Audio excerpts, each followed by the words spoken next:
Everyone, তোমরা সবাই কেমন আছো? আশা করি ভালো আছো, সুস্থ আছো। আমিও খুব ভালো আছি, সুস্থ আছি। আর চলে আসলাম আমার চ্যানেলে নতুন একটা ভিডিও নিয়ে। আর দেখতে পাচ্ছি আমি বাপের বাড়িতে চলে এসেছি। এই যে আমার বাবা বসে রয়েছে, আর এখানে আমার ঠাকুমা, আমার বাবা জেঠি, আর এটা হলো আমার দিদুন। আর আমার পাশে একদম পাশে বসে রয়েছে এটা আমার কাকিমা।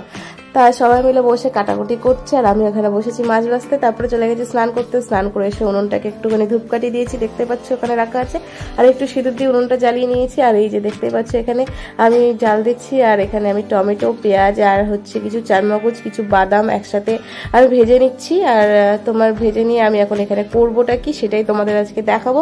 আর ভিডিওটা কেউ স্কিপ করবে না, শেষ পর্যন্ত দেখো যে মল্লিকা এত বড় কড়াই আর খুন্তি নিয়ে এখানে কি করতে বসে গেছে, তাহলে তোমরা জানতে পারবে। আর এই দেখো বসে বসে আমি এখানে মানে রান্নার মধ্যে বসেছি, একটু সিঁদুর পরিনি কিছু না। আর এই যে এখানে আমি এখন এঁচোড় সেদ্ধ করতে বসে গেছি। আর ওই পাশে বসে রয়েছে আমাদের একটু আশেপাশের থেকে কিছু ঠাকুমা এসেছে, সেই ঠাকুমারা বসে রয়েছে, এসে এখানে কুটি কাটা দিচ্ছে। আর আমার দিদা ওখানে গান চালাচ্ছে বসে বসে। আর আমার বাবা বলছে কি যে তুই একটু নাড়িয়ে চাড়িয়ে নে, আর আমি একটুখানি আর কি মানে জাল মানে খড়ি আঁকায় কাঠটা দিয়ে দিচ্ছি। তাই আমি কাঠের উনুনেই রান্না করছি। আর এখানে আর কি আমি ভাজছিলাম এখন আলু, এখানে এঁচোড়ের আলু ভাজছিলাম। এঁচোড়টা আমি যেহেতু ভাপিয়ে নিয়েছি একবার, তাই জন্য এঁচোড়টা আর আমি ভাজবো না। আর এখানে আমি এখন শুধুমাত্র আলুটা ভেজে নিচ্ছি। এখানে মাছের আলু, এঁচোড়ের আলু সব এগুলো ভাজাভুজি করছি। আর এত পরিমাণে হাওয়া দিচ্ছে উল্টো পাল্টা যে এদিক ওদিকে হয়ে যাচ্ছে, মানে এই হাওয়া দিচ্ছে দেখে না উনুনের আঁচটা মানে আগুনটা এদিকে আর ওদিকে চলে যাচ্ছে। আর এখানে আমি এখন ডাল বসিয়ে দিয়েছিলাম, দেখতেই পাচ্ছ যে ডাল বসিয়ে দিয়েছে। আর আমার দিদা এখানে চলে এসেছে আমাকে এখন করতে আর কি, মানে মুড়ি মুখের মধ্যে ঢুকিয়ে দিয়েছে। আর সরি এটা আমি ডাল না, এখানে আমি আম ভাজছিলাম, আমি ভুল করে ফেলেছি, সরি কিছু মনে করো না।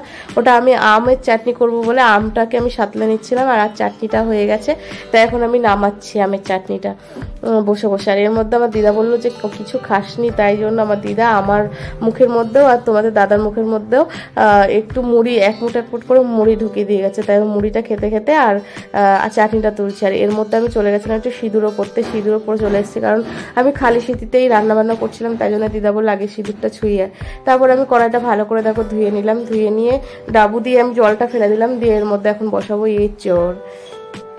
তা যাই হোক আমার বাবা ছিল এখানে, তারপর আমার বাবা থাকতে থাকতে আমার দিদা এখানে আসলো, এসে কিছু মানে উনুনটা খুব নিভে গেছিলো, তাই জন্য শাল পাতার কিছু থালা ছিল সেগুলো আমার দিদা ওর মধ্যে ঢুকিয়ে দিয়েছিল। আর কি ধোয়া হচ্ছিল তোমরা দেখো। আর এখানে আমি থাকতে পারছিলাম না দাঁড়িয়ে, শুধু একবার এদিকে এদিকে এদিকে ওদিকে করছিলাম। যাই হোক তারপর উনুনটা ধরালাম, আমিই ধরালাম, শাল পাতাটা অল্প একটুখানি বাইরের দিকে দিয়ে দিলাম, দেখো তারপর দাও দাও করে কেমন করে হচ্ছে। আর এই গামলাটার মধ্যে রয়েছে মাছ, আর মাছ ভাজার জন্য আমি এখানে একটু মাছের মধ্যে নুন হলুদ আর কর্নফ্লাওয়ার মাখাবো, তাই জন্য আমি মাছের মধ্যে কিছুটা জল ছিল সেটা আমি এই ঢাকনা দিয়ে আমি এইভাবে কাট করে দিচ্ছি যাতে এটা পড়ে যায়। আর আমার বাবা এর মধ্যে চলে গেছিলো মাঠে ঘাস কাটতে, আর ওখান থেকে গরুর জন্য ঘাস নিয়ে চলে আসলো। আর আমি এখানে মাছের বড় বড় করে আলু কাটা রাখা ছিল, আলুগুলো ভেজে নিচ্ছি বসে।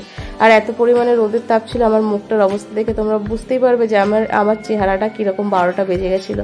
আর এটা আমি মানে তোমাদেরকে বলে বোঝাতে পারবো না যে ওই পজিশনটা মানে সেই সিচুয়েশনটা আমার কি অবস্থা হচ্ছিল, কিন্তু কিছু করার নেই, রান্নাবান্না তো করতেই হবে, তাই না? আমার মা একলা একলা সব কিছু করতে পারে না। আর আমাদের এই রান্নাটা করার কারণটা হলো মানে এত লোককে আমার মানে রান্না করে খাওয়ানোর কারণটা হচ্ছে যে আমার ভাই প্রথমবার সন্ন্যাসী কামিয়েছিল, আর প্রথমবার সন্ন্যাসী কামালে মানে সন্ন্যাসীদের সবাইকে খাওয়াতে হয় নেমন্তন্ন করে, তাই জন্য। আর এখানে দেখো যে টমেটো, চারমগজ, পেঁয়াজ আমি একবারে মানে ভেজে নিয়েছিলাম, সেগুলো পেস্ট করে নিয়েছিলাম, তাই সেই মশলাগুলো আমি এখন ভেজে নেবো, সবগুলো একসাথে ভেজে নিচ্ছি। ভেজে নিয়ে আমি মশলা তুলে রাখবো, পরে একটু একটু করে করবো। আর আমার দিদা এখানে গান চালিয়েছিল, তাই জন্য আমি নাচ করছিলাম, যে গানটা খুব ফেভারিট, তাই আমি এখানে বসে বসে নাচ করছিলাম। আর এই যে আমি গাছের হেলানে দাঁড়িয়ে দেখতে পাচ্ছি আমি নাচ করছি এখানটায়, আর আমি নাচ করছি একটু একটু করে। আর ঘরের মধ্যে পায়েস বসানো আছে, তাই তোমাদের দাদা এখানে চলে গেছিলো পায়েসটাকে দেখতে, ঘরে গ্যাসের মধ্যে পায়েসটা বসিয়েছিলাম। আর এখানটায় আমি নাচ করছি, আর এই দেখো দেখতে পাচ্ছ আমি কিরকমভাবে নাচ করছি, আর আমার দিদা ওখান থেকে দেখছে। তা যাই হোক আমি গ্রেভিগুলো একসাথে ভেজে নিচ্ছি, মানে গ্রেভিগুলো একসাথে কষিয়ে নিচ্ছি যাতে আমার রান্না করতে খুব তাড়াতাড়ি হয়ে যায়। এরকম করে তোমরা রান্না করবে, দেখবে তোমাদেরও রান্নার টেস্টও হবে, আর তোমরা তাড়াতাড়ি রান্না করে নিতে পারবে। আর তখন অলরেডি বেজে গেছিলো প্রায় 1:30 বেজে গেছিলো, আর খাওয়ার টাইম হয়ে যাচ্ছিলো, আর তাই জন্য আমাদের একটু তাড়াতাড়ি লেগে গেছিলো। তা যাই হোক গ্রেভিটা তলায় আটকে যাবে দেখে আমি বারবার ওটাকে নাড়তে হচ্ছিলাম। আর তোমাদের দাদা আমাকে শিখিয়ে দিচ্ছিলো কীরকমভাবে কী করতে হবে। আমি এত লোকের রান্না একা করতে পারি না, মানে আমার সাহসে কোলায় না। যেহেতু তোমাদের দাদা ছিল দেখে তাই জন্য আমি একটু করতে পারছিলাম, মানে ও আমাকে অনেকভাবে কি পুরো সাপোর্টটা ও আর আমি করেছি, মানে রান্না আমি আর তোমাদের দাদাই করেছি। তারপর ওখানে আমার ভাইয়ের মেয়ে দাঁড়িয়ে আছে, তাই আমি ওকে এরকমভাবে দেখিয়ে নাচ করছি। আর এরকম গ্রেভিটাকে দেখেছো আমাকে কীরকমভাবে নাচতে হচ্ছে। আর গ্রেভিটা এখানে হাতের উপরে ছিটকে চলে এসেছিলো, ওখানে হাতটা পুড়েও গেছিলো আমার। আর এই যে আমার ভাই চলে এসছে, ভাই কোথায় গেছিলো, এই দেখো চলে এসছে আমার ভাই সন্ন্যাসী কামিয়েছিল এবার প্রথম বছর। তার এই যে আমার ভাইয়ের বউ ওখানে দাঁড়িয়ে আছে, ওর বাচ্চাটা ছোট, তাও কিছু করতে পারে না, তাই জন্য ওখানে নিয়ে দাঁড়িয়ে রয়েছে। ও এদিক ওদিকে চলে যাচ্ছে দেখে তাই। আর আমি মাছের নুন হলুদ আর কর্নফ্লাওয়ার মাখিয়ে রেখে দিয়েছি। আর গ্রেভিটা আমার প্রায় হয়েই এসেছে। গ্রেভিটা অনেকটা কষতে অনেকটা মানে সে অনেক হয়ে গেছে, মানে কমে গেছে। কষতে গ্রেভিটা এটা টেনে নেয় না, তেল ছেড়ে দেয় তারপর টেনে নেয়, সেরকমই হয়ে গেছে। আর এখন আমি গ্রেভিটা নামানোর পালা। এরপরে নামিয়ে আমি এর মধ্যে এঁচড় বসাবো, গ্রেভিটাকে কিছুটা নিয়ে এঁচড় বসাবো। আমার একটা কাকা রয়েছে, যে কাকাটা আমার হচ্ছে নিরামিষ খায়, তাই তার জন্য আলাদা করে আমাকে করতে হবে। নিরামিষ বলতে মাছ খায় না, মানে এমনি পেঁয়াজ রসুন খায়, কিন্তু মাংসটা ও খেতে পারে না। তা যাই হোক, আমি আবার এরকম নাড়তে বসলাম অনেকক্ষণ থেকে, নেড়ে যাই হোক ওটার তো অবস্থাটা হলো। তারপরে আমি এখানে এঁচড় বসিয়ে দিয়েছিলাম, ওখান থেকে কিছুটা গ্রেভি রেখে এঁচড় বসিয়ে দিয়েছিলাম। আর এই এঁচড়টা আমি এখন তুলছি, আর তার সাথে আমার বাবা আমাকে হেল্প করছে। আর আমার ভাইও দাঁড়িয়েছিল, ভাই বলছে তুই কি তুলতে পারবি? আমি বলছি বাবা এখন তুলতে পারবে? আমি এতগুলো রান্না করে নিলাম, এতগুলো রান্না সব তুলে দিলাম, আর এখন আমি তুলতে পারবো না। আর আমার ছেলে দেখো স্নান করে নিয়ে ও সাইকেল নিয়ে ঘুরে বেড়াচ্ছে। ও তো খেলার কোনো জায়গা পায় না, তাই দিদুন বাড়িতে এসে ও যেন একটু মস্তিতে খেলছে। আর আমার অবস্থা দেখো কি অবস্থা হচ্ছে, মানে আমি এখানে আর মানে রোদ্দুরে তারপরে ধোয়ায় আগুনের তাতে আমি তাকাতেই পাচ্ছি না।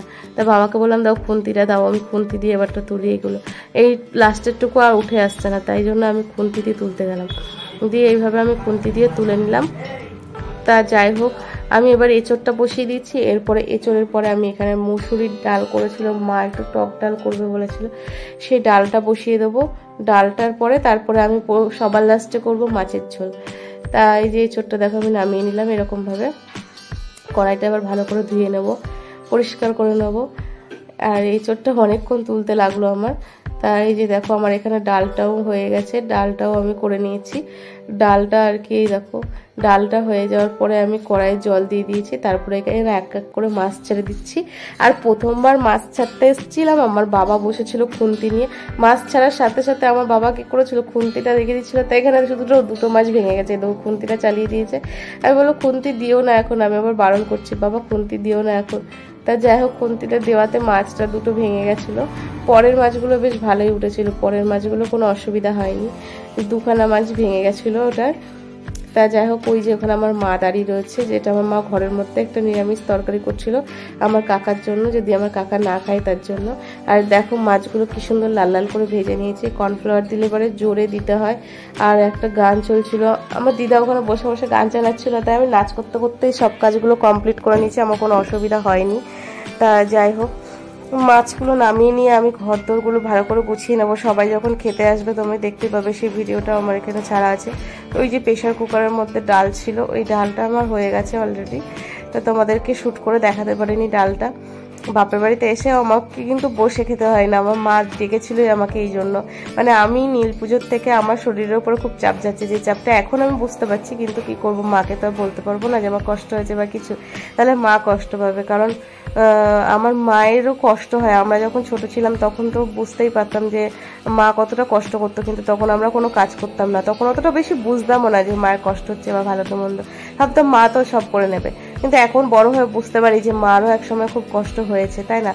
তারপরে দেখো এখানে আমি মাছের ঝোল বসিয়ে দিয়েছি, আর বসিয়ে দিয়ে এখানে আমি একটু হেলান দিয়ে বসেছি, মানে এতটা রোদ্দুরের তাপ চলে এসেছিলো। আর এদিক থেকে তোমাদের দাদা কাঠ ঢুকিয়ে দিয়েছিল, আর ওই পেছনে বসে আমার বাবাকে ফোন করেছিল। আমার বোনের শ্বশুর, আমার বাবার শরীরটা একটু খারাপ ছিল তাই জন্য, তা বোনের শ্বশুর ফোন করেছিল বাবার শরীরটা কেমন আছে জিজ্ঞেস করার জন্য, তাই আমার বাবা বলছিল। আর ওই পাশে আমার মা ভাতটা বসিয়ে দিয়েছিল বড় হাঁড়িতে করে। একবারে বসিয়ে দিয়েছিল বড় হাঁড়িতে করে, যাতে সবার হয়ে গেছে। আর আমি এঁটো বাসনগুলো এখন এই গামলার মধ্যে দিয়ে দিয়েছি, এক গামলা পুরো বাসন হয়েছিল সব কিছু মিলিয়ে। আর আমি এখন এই যে তারপরে গুছিয়ে গাছিয়ে নিয়েছি। আর এখানে দেখো যারা যারা খেতে বসেছে এরা সবাই সন্ন্যাসী কামিয়েছিল, সবাই সন্ন্যাসী, ছোট থেকে বড় সবাই। তা সবাইকে আমি খেতে দিচ্ছিলাম, আর আমার ভাই এখানে ভিডিও শুট করছিল। তা আজকের ভিডিওটা বেশি দূর না, এখানে এই পর্যন্ত। আর আজকে আমাদের ভিডিওটা তোমার কেমন লাগলো অবশ্যই কমেন্ট করে জানিও, ভালো লাগলে অবশ্যই একটা লাইক করে দিও। আর সবাই ভালো থেকো, সুস্থ থেকো, এই প্রার্থনা করি। আজকের মতো চলো টাটা, আবার দেখা হবে নতুন কোনো ভিডিওর সাথে নতুন কোনো সময়। টাটা।